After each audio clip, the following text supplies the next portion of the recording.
안녕하세요. 백업부동산 스토리 미네입니다. 자, 오늘은 집값 하락 언제부터일까라는 주제로 여러분들과 이야기를 나눠보도록 하겠는데요. 일단 과거에도 자화자찬을 했던 정부도 있었고요. 지금도 마찬가지로 부동산 및 주택시장과 관련된 평가를 스스로 자화자찬하고 있는 현재 정부입니다.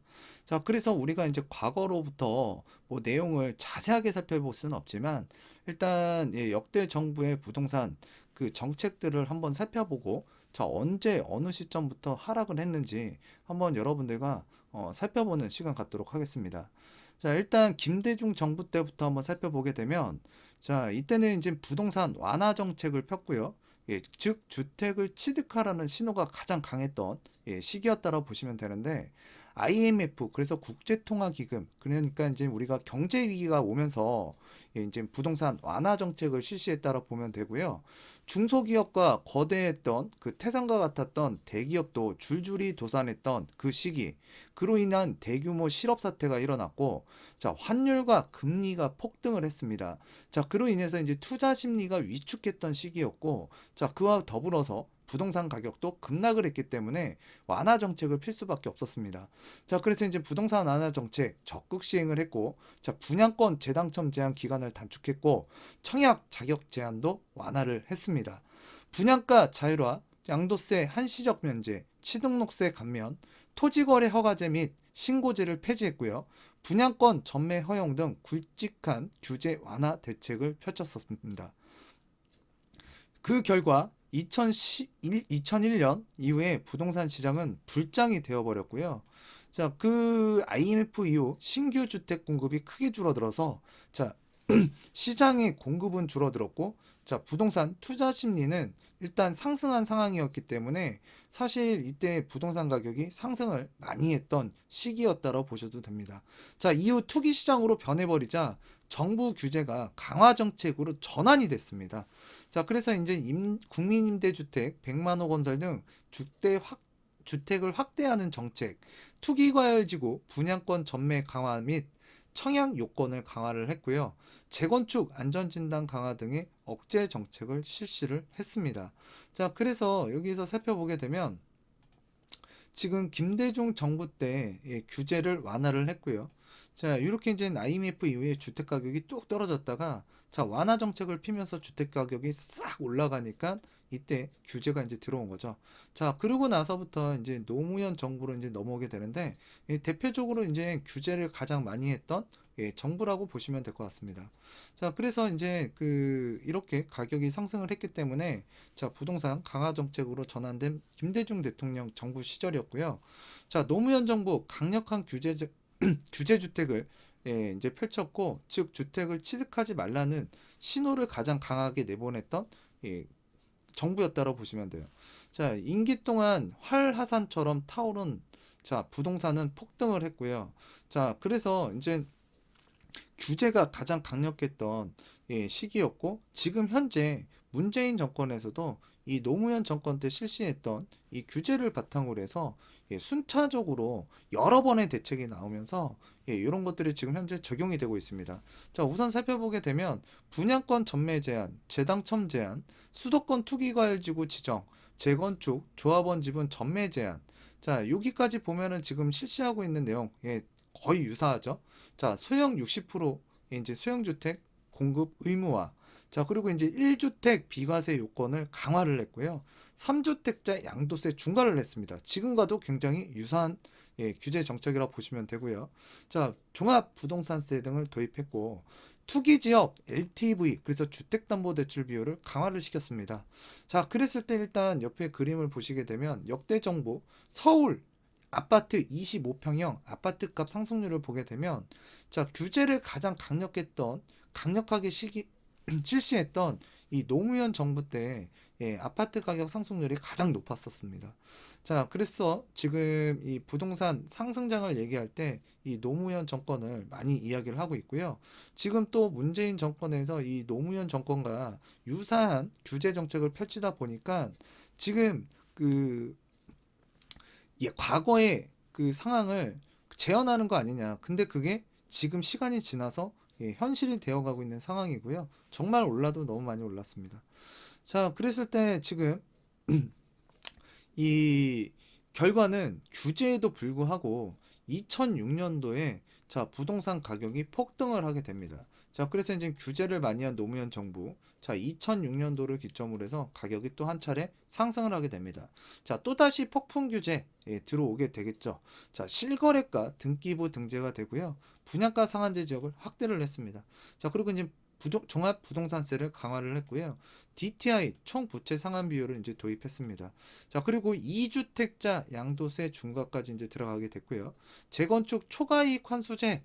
자, 요때부터 이제 초과이익 환수제 얘기가 나오면서 더욱 강력한 규제로 대응을 했습니다.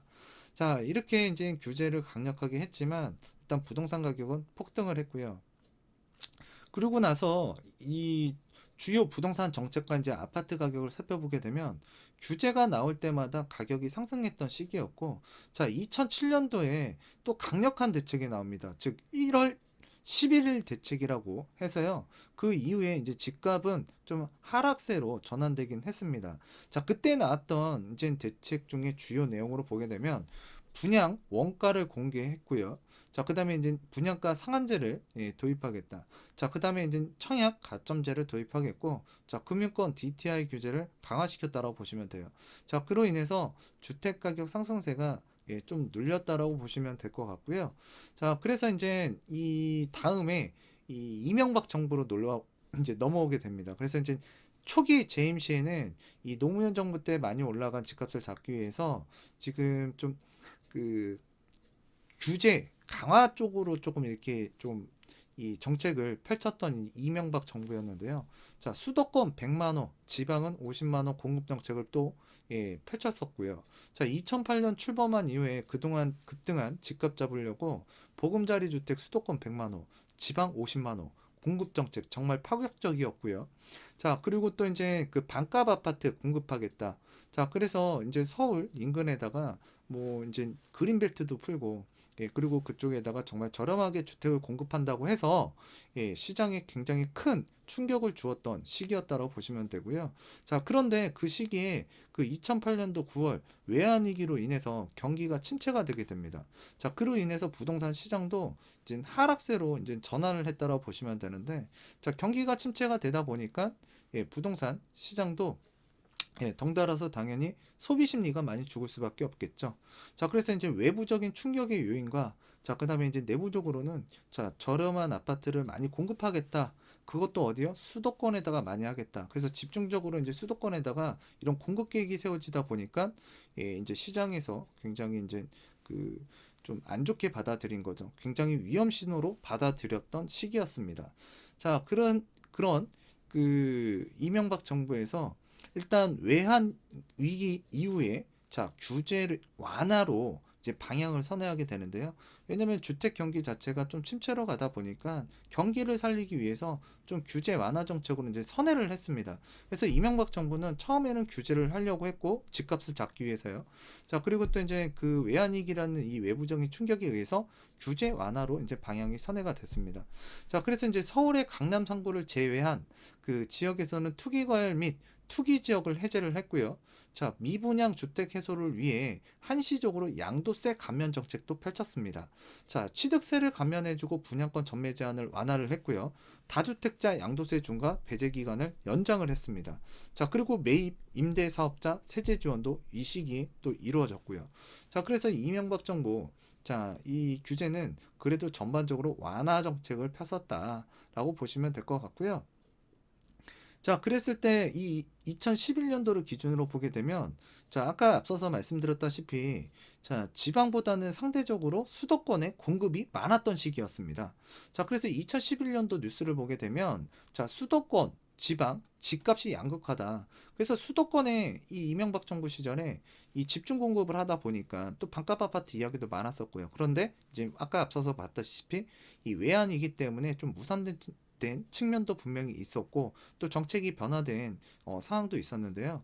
일단 이 당시에는 일단 지방보다는 수도권에 공급이 집중이 됐기 때문에 사실상 이 수도권 집값은 하락을 했고요. 지방 같은 경우에는 오히려 상승을 했다라고 보시면 돼요. 그래서 일단은 그 외환위기 이후에 집값이 떨어졌다. 이 이야기는 좀 안 맞는 얘기예요.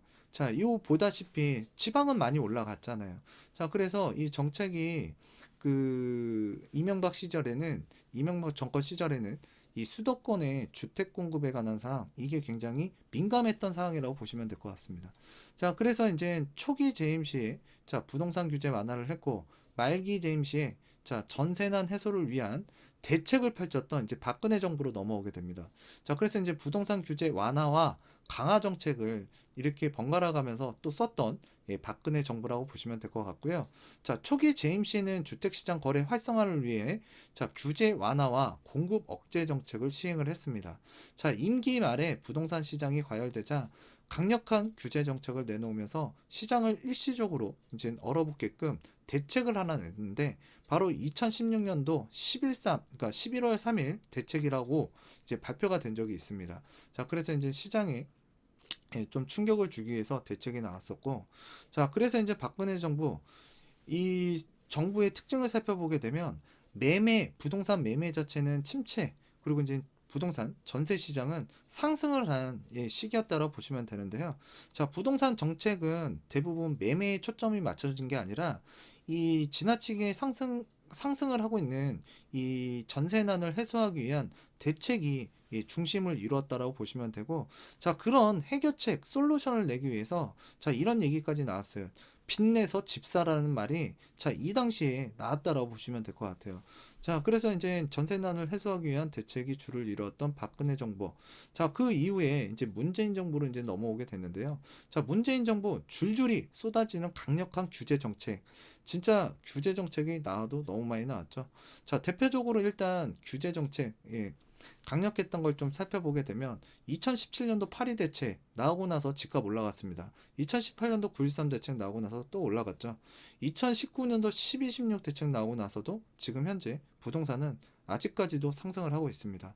자, 그랬을 때 이제 9.13 대책 이후, 자, 잠시 하락세 이후, 자, 부동산 시장은 다시 이제 과열로 돌아선 지금 현재 대한민국 부동산 시장인데요. 자, 규제의 역설. 그래서 규제가 많았지만 집값 상승률은 9년 만에 최고치를 찍었고요. 자, 전세난이 밀어올린 집값, 전국 아파트값 8년 반 만에 최고 상승을 이뤘다. 자, 지방 아파트값 역대 최대 폭으로 상승하고 있고, 자, 전주 40평대도 자, 11억 원, 수도권 규제에 풍선 효과까지 불고 있다. 자, 그래서 지금 현재 수도권에서도 최근에 자, 김포 규제로 잡았지만 파주 안 묶었죠. 아직 집값이 들어오는 것 같습니다. 그렇기 때문에 지금 많은 사람들이 또 파주를 많이 보고 있고요. 또 지방 같은 경우에는 이제 천안이라든가 또 천안 불당동 같은 경우에도 신불당 같은 경우에도 굉장히 많이 올랐는데요. 자, 일단 창원이라든가 울산이라든가 자, 그리고 또 대구, 수성구를 제외한 그 인근 지역들, 부산, 강서구라든가 또는 그 인근 지역들, 자, 아직 규제로 들어가지 않은 비규제 지역, 가격 상승이 꾸준하게 지금 이루어지고 있다라는 자, 내용들이 지금 많이 뉴스에서 나오고 있습니다. 자, 그래서 이제 집값이 언제까지 올라갈 것인가 궁금해 하시는 분들도 많은데요. 일단 주택가격 상승, 자, 이 언제까지 이루어질 것인가? 일단 문재인 정부에서 지금 이제 상승을 제가 바라보는 그 시각으로는 재임 기간 동안은 가격 상승으로 자, 부동산 규제 완화 정책은 생각하지 못할 것으로 지금 보여지고요. 자, 노무현 정부 정책과 비슷하게 흘러가는 양상, 그러니까 흐름도 비슷하게 흘러간다라고 보는 게 맞을 것 같아요. 자, 유사하게 예, 거의 좀 비슷하게 지금 거의 예, 진짜 그 쌍둥이처럼 지금 규제 정책을 피고 있고 또 부동산도 자, 상승하는 기류는 자, 비슷하게 나타나고 있습니다. 자, 그랬을 때 이제 주택 가격 상승으로 자, 공급 대책안을 발표를 했죠. 그런데 2023년 이후 3기 신도시 그리고 도시정비 사업 등을 통해서 127만 호로 공급하겠다고 합니다. 자, 근데 3기 신도시 입주하는 시점을 여러분들께서 생각을 해보십시오. 자, 지금 당장 예, 뭐 1, 2년 안에 2, 3년 안에 입주할 수 있는 물건 아닙니다. 자, 그렇기 때문에 시장에서는 지금 당장 예, 힘들어 죽겠는데 언제 이걸 기다리겠어요. 그러니까 지금 사람들이 마음이 급해지는 거고요. 자, 그리고 지금 규제는 자, 그 일률적으로 조금 예, 이게 정형화돼서 뭔가 계획적으로 펼쳐야 되는데 자꾸 땜빵질식으로 이렇게 규제가 들어가다 보니까 동네가 돌아가면서 가격 상승을 하고 있고 자, 그로 인해서 사람들의 마음 이 심리 자체가 불안해지기 때문에 지금이라도 주택을 사야 되는 거 아니야? 이런 심리 자체들이 톡 건들면 하나하나씩 터지기 시작하는 거예요. 자, 그리고 이제 최근에 임대차 3법 이후 자, 거래 가능한 전세 물건 감소했고요. 자, 그리고 보증금도 상승을 많이 했습니다. 자, 그러면 전세로 살고 있는 세입자들, 자, 마음이 불안해지겠죠.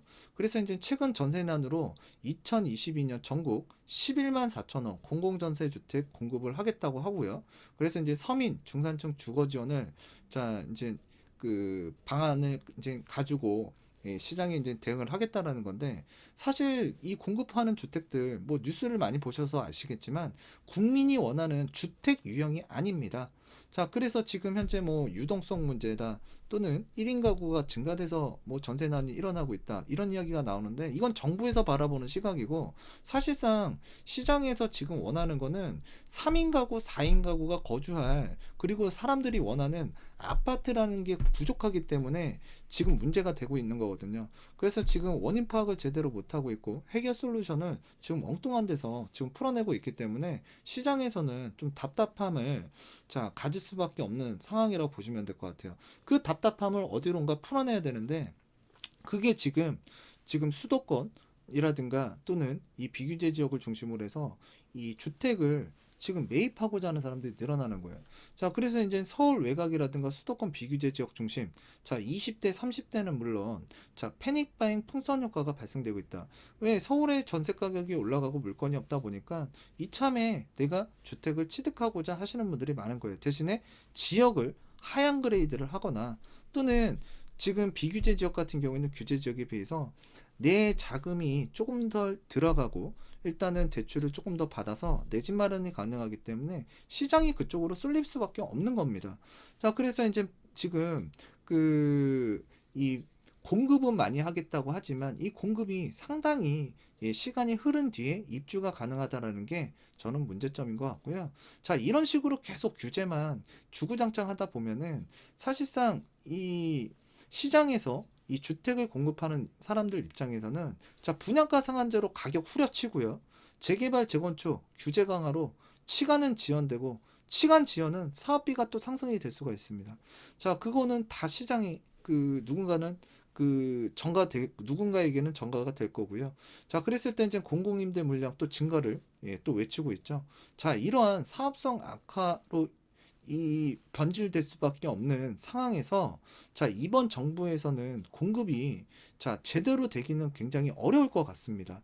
자, 그래서 아까 앞서서 말씀드렸다시피 문재인 정부에서는 재임 기간 동안 가격 상승으로 부동산 규제 완화 정책은 생각도 못할 것으로 보여지고요. 자, 지속적으로 사람들이 원하는 지역, 원하는 유형의 아파트가 공급되지 않는 이상 지금 이 과거의 정부처럼 가격 상승은 이 정권이 끝날 때까지는 자, 유지가 되지 않겠나라고 판단을 하고 있습니다. 자, 그래서 이제 내년에 세제 개편으로 인해서 잠깐 출렁임은 시장의 흐름이 출렁임은 있을 수는 있겠지만 크게 하락하기보다는 전반적으로 지탱하거나 가격이 상승하는 쪽으로 좀 바라보는 게 현실적으로 맞는 것 같아요. 자, 그래서 여러분들과 뭐 짧은 어, 상황에서 시간을 갖고 이제 이야기를 나눠봤는데요. 사실 역대 정권에서 이 정책을 펼쳤을 때, 자, 하나하나 살펴보게 되면 지금 한 18분 정도 시간이 소요가 되는데, 이 시간으로는 이야기를 다 할 수 없습니다. 그래서 이제 대표적인 내용으로 여러분들과 이제 살펴봤는데요. 자, 여러분들이 이 부동산 시장을 바라보셨을 때 부동산 지금 문제가 무엇이라고 생각하십니까? 자, 역대 정부에서 자, 부동산 가격이 올라가면 어떠한 규제를 했고, 또 정부 경기 자체를 살리기 위해서 자, 부동산 완화 정책을 어떻게 했고요. 자, 그에 따라서 자, 이제 시장 가격이 상승도 했고 하락도 했고요. 거기에 있는 가격적인 요소라든가 또는 심리적인 요소, 그다음에 공급과 수요, 그다음에 이제 우리가 이런 지금 현재도 이 3기 신도시를 또 기다리시는 분들이 있거든요. 자, 그랬을 때 이 3기 신도시에 대한 대기 수요, 이 사람들이 지금 또 전세로 또 거주를 해야 되잖아요. 또 3기 신도시라든가 이렇게 주택 공급이 되는 지역으로 또 가야만 당해 지역 또 순위에 들어갈 수도 있겠고요. 자, 그런데 여러분들께서 지금 이 원인 파악을 잘 하셔야 될 것 같고요. 앞으로 이제 신규 3기 신도시가 공급이 된다고 하더라도 실제 입주 때까지는 이 전월세 시장을 한 2년을 기준으로 놓고 봤을 때 한 3바퀴 정도는 돌아야 될 것 같거든요. 최소한. 자, 그 시간 동안 지금 여러분들이 어떠한 고통과 인내를 감수할 수 있는지, 또 그리고 여러분들께서는 합리적인 방안을 갖고 실제로 내가 상기 신도시에 청약을 했을 때 당첨될 수 있는 요건을 갖추고 있는지, 자, 스스로 여러분들께서 좀 생각해 보시고 계획 플랜을 좀 짜보셔야 되는 현재 대한민국의 시장인 것 같습니다. 자, 그래서 여러분들에게 좀 도움이 됐을 만한 자 내용이었으면 좋겠고요. 오늘은 방송을 이쯤에서 마치도록 하겠습니다. 자, 감사합니다.